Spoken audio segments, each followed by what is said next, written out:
Olá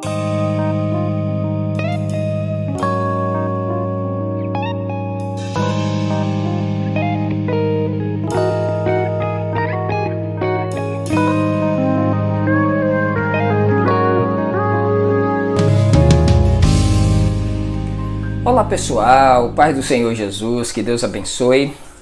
Hoje é terça-feira, dia 10 de novembro, e nós estamos começando hoje a leitura da carta que Paulo escreve aos Romanos. É uma carta muito profunda, de um significado extraordinário, de uma capacidade intelectual incomparável de escrever, e é maravilhoso. Eu queria que você me acompanhasse nessa leitura, quero te convidar a estar conosco. Espero que durante esse tempo nós possamos aprender juntos a palavra de Deus e que você possa ser iluminado pelo Espírito Santo e possa, na sua vida, ser impactado por esta palavra. Esta carta ela trata da questão do pecado, da questão irremediável do homem e também, ao mesmo tempo, ela trata da questão da salvação, do presente, da graça, da misericórdia. É maravilhoso a gente poder ver essas duas coisas assim. Que Deus abençoe você. Vamos orar, pedir a bênção de Deus. Pai, no nome de Jesus, obrigado pela carta aos Romanos. Obrigado pelo apóstolo Paulo que escreveu de forma tão brilhante. Obrigado pelo teu Espírito. Pedimos que o Senhor nos ajude a entender e absorver o máximo necessário para a nossa caminhada. Eu te peço que seja assim no nome de Jesus. Amém. Romanos capítulo 1. Paulo, servo do Senhor Jesus Cristo, chamado para ser apóstolo, separado para o Evangelho de Deus, o qual ele havia prometido anteriormente por meio dos seus profetas nas Escrituras Sagradas, acerca de seu filho que humanamente nasceu da descendência de Davi, e com poder foi declarado Filho de Deus segundo o Espírito de Santidade, pela ressurreição dentre os mortos, Jesus Cristo nosso Senhor. Por intermédio dele, por causa do seu nome, recebemos graça e apostolado para chamar dentre todas as nações um povo para a obediência que deriva da fé. E vós, igualmente, estáis entre os chamados que pertencerdes a Jesus Cristo.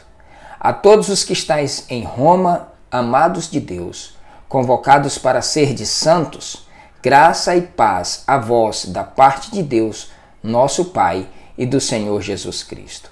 Em primeiro lugar, sou grato a Deus, a meu Deus, mediante Jesus Cristo, por todos vós, porquanto em todo o mundo é proclamado a fé que demonstrais. Deus, a quem sirvo de todo o coração pregando o evangelho do seu Filho, é minha testemunha de como sempre me recordo de vós em minhas orações, e rogo que agora, pela vontade de Deus, seja-me aberto o caminho para que, enfim, eu vos possa visitar. Pois grande é o desejo do meu coração em ver-vos, para compartilhar convosco algum dom espiritual, a fim de que sejais fortalecidos. Quero dizer, para que eu e vós sejamos mutuamente encorajados pela fé. E não desejo, irmãos, que desconheçais que por muitas vezes planejei visitar-vos, contudo, tenho sido impedido até esse momento. Meu objetivo é colher algum fruto espiritual entre vós, assim como tenho alcançado entre os gentios. Eu sou devedor, tanto a gregos quanto a bárbaros, tanto a sábios como a ignorantes. De modo que em tudo o que depender de mim, estou preparado para anunciar o Evangelho, também a vós que estáis em Roma. Porquanto não me envergonho do Evangelho, porque é o poder de Deus para a salvação de todo aquele que nele crê, primeiro do judeu, assim como do grego.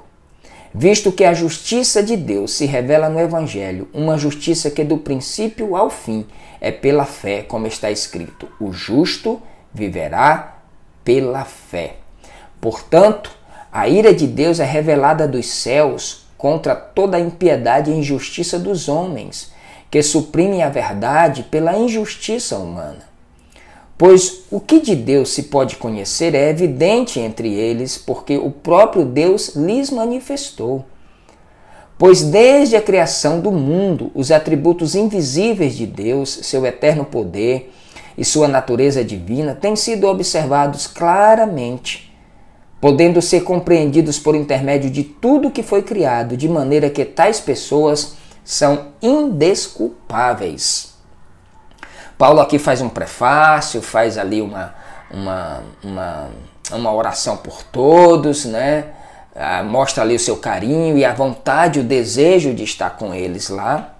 E aí ele começa a dissertar aqui, mostrando que Deus é manifestado em Jesus Cristo e esta apropriação desta salvação dá-se por meio da fé. Mas aqui ele mostra a ira de Deus contra a desobediência gradativa do homem. O homem escolhe ser desobediente. Porquanto, mesmo havendo conhecido a Deus, não o glorificaram como Deus, nem lhes renderam graças. Ao contrário, seus pensamentos passaram a ser levianos, imprudentes, e o coração insensato deles tornou-se em trevas. E proclamando-se a si mesmos como sábios, perderam completamente o bom senso. E trocaram a glória do Deus imortal por imagens confeccionadas conforme a semelhança do ser humano mortal, bem como de pássaros, quadrúpedes e répteis. Por esse motivo, Deus entregou tais pessoas à impureza sexual, segundo as vontades pecaminosas do seu coração, para a degradação dos seus próprios corpos entre si. Porquanto trocaram a verdade de Deus pela mentira e adoraram objetos e seres criados em lugar do Criador, que é bendito para sempre. Amém. E por essa razão Deus os entregou às paixões vergonhosas. Até suas mulheres trocaram suas relações sexuais naturais por outras, contrárias à natureza. De igual modo, os homens também abandonaram as relações sexuais naturais com suas mulheres e se inflamaram de desejos sensual uns pelos outros. Deram então início à sucessão de atos indecentes, homens com homens, e por isso receberam em si mesmos o castigo que a sua perversão requereu. Além do mais, considerando que desprezaram o conhecimento de Deus, Ele mesmo os entregou aos ardis das suas próprias mentes depravadas, que os conduz a praticar todo o que é reprovável. Tudo o que é reprovável. Então tornaram-se cheios de toda espécie de injustiça, maldade, ganância e depravação. Estão empanturrados de inveja, homicídio, rivalidades, engano e malícia. São bisbilhoteiros, caluniadores, inimigos de Deus, insolentes, arrogantes e presunçosos. Vivem criando maneiras de praticar o mal, desobedecem a seus pais, são insensatos, desleais, sem amor e respeito à família, sem qualquer misericórdia para com o próximo. E apesar de conhecerem a justa lei de Deus, que declara dignos de morte todas as pessoas que praticam tais atos, não somente o continuam fazendo, mas ainda aprovam e defendem aqueles que também assim procedem. Aqui Paulo está mostrando como a natureza humana, divorciada, distante de Deus, como ela é depravada. Como o homem busca aquilo que é imoral, aquilo que é iníquo, aquilo que é depravado, aquilo que é pecaminoso. Sem Deus, sem esse remédio, sem a graça que por meio da fé em Jesus Cristo nos advém e começa uma metamorfose na nossa vida, nos transformando para que abandonemos toda esta pecaminosidade e passemos a viver em novidade de vida. Sem esta graça, o homem é isso. O homem é esse ser depravado.